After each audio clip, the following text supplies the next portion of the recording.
王一哥，你在干嘛？看这个视频啊，这个小姐姐唱的好好听啊。看一下。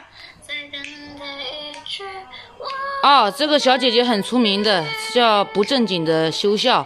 这个姐姐唱歌是好听哎，她有很多粉丝，都喜欢听她唱的歌。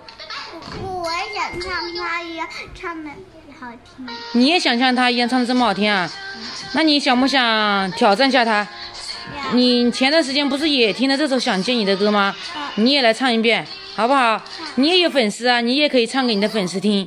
我感觉在这里唱歌效果不好。我想到了一个点子，我听人家网上人说，在那个卫生间唱歌那个音效更好，我们去试试看。现在我们到了卫生间啊，你可以开始唱了啊。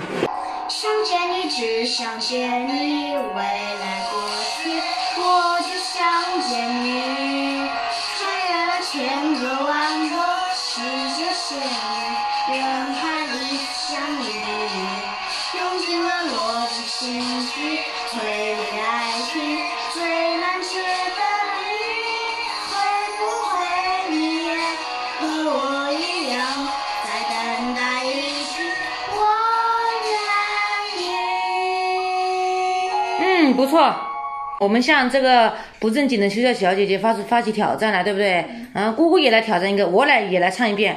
想见你，只想见你，未来过去，我只想见你。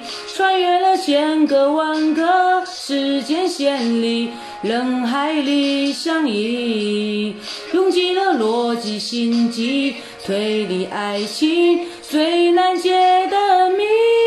会不会你也和我一样，在等待一句我愿意？